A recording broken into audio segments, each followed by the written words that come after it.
Friends, आज हम supreme court की अभी एक रिसेंटली आई जजमेंट पर डिस्कस करेंगे, जिसमें सुप्रीम कोर्ट ने डिवोर्स को यह कहकर जायज़ ठहराया कि हस्बैंड या वाइफ द्वारा अगर मैरिज डिस्प्यूट के दौरान एक दूसरे की रेपुटेशन खराब की हो तो ये भी एक डिवोर्स का ग्राउंड हो सकता है।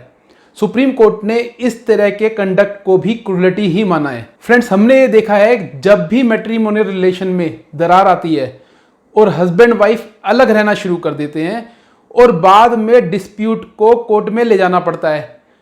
पर वो दोनों एक दूसरे के ऊपर आरोप प्रत्यारोप शुरू कर देते हैं और फिर ये मैट्रिमोनियल रिलेशन एक जंग में बदल जाता है और फिर दोनों ही इसको जंग की तरह एक दूसरे से जिस भी तरीके से हो उसमें नुकसान पहुंचाना चाहते हैं। इस झगड़े के बीच दोनों भूल जाते हैं कि वो भी कभी हस्बैंड वाइफ थे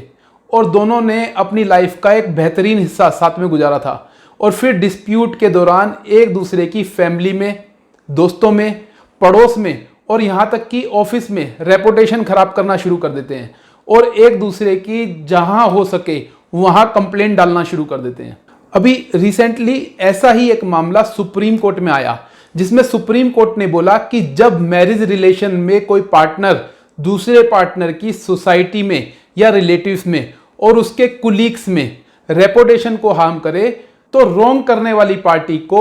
कोई अधिकार नहीं है कि वो वापस से फिर से मैट्रिमोनियल रिलेशन में एक साथ रह सके। सुप्रीम कोर्ट ने माना कि स्पाउस द्वारा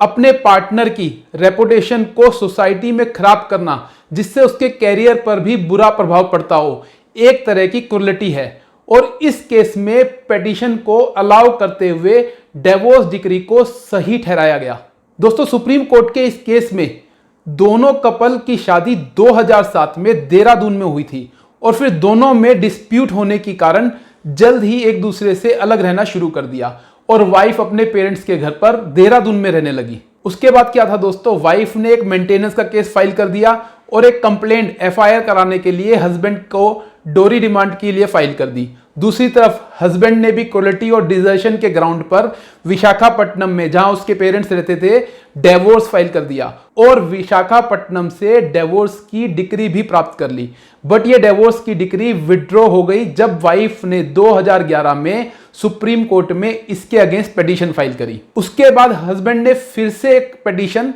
देहरादून में फाइल की, जहां वाइफ अपने पेरेंट्स के साथ रहती थी और वाइफ ने देहरादून में हस्बैंड के साथ रहने के लिए सेक्शन 9 की पिटीशन भी फाइल करी। अब ये दोनों पिटीशन देहरादून फैमिली कोर्ट पर चल रही हैं। जब ये सारे केस कोर्ट में चल रहे थे, उसी दौरान वाइफ ने अपने हस्बैंड, जो कि एक आर्मी ऑफिसर है, उसके सुपीरियर को और वुमेन्स राइट्स बॉडीज को बहुत सारी कंप्लेंट दे दी और इन सब कंप्लेंट्स और वाइफ के कंडक्ट को देखते हुए देहरादून फैमिली कोर्ट ने हस्बैंड की डिवोर्स डिक्री को सही ठहराया और डिवोर्स डिक्री पास कर दी।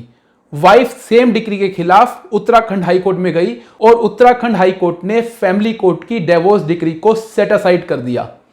इसी हाई कोर्ट के ऑर्डर के खिलाफ हस्बैंड ने सुप्रीम कोर्ट में पिटीशन फाइल करी और सुप्रीम कोर्ट ने इस केस को फिट केस मानते हुए डिवोर्स डिक्री ग्रांट की और बोला कि वाइफ द्वारा दी गई सुपीरियर ऑफिसर और वुमेन्स कमीशन में दी गई कंप्लेंट्स के कारण पिटिशनर हस्बैंड को उसकी रेपुटेशन और कैरियर में बहुत नुकसान हुआ है और यह भी एक तरीके की क्रूरलिटी है। फ्रेंड्स, अगर आपका भी जजमेंट से रिलेटेड कोई प्रश्न है तो कमेंट बॉक्स में लिखें। इस जजमेंट का लिंक मैंने डिस्क्रिप्शन बॉक्स में डाल दिया है, आप वहां से इसका रेफरेंस ले सकते हैं। कोई भी इंफॉर्मेशन मिस ना हो, इसके लिए चैनल को सब्सक्राइब करें। मैं एडवोकेट योगेश अग्रवाल आपके सुनहरे भविष्य की कामना करता हूं। जय हिंद, जय भारत।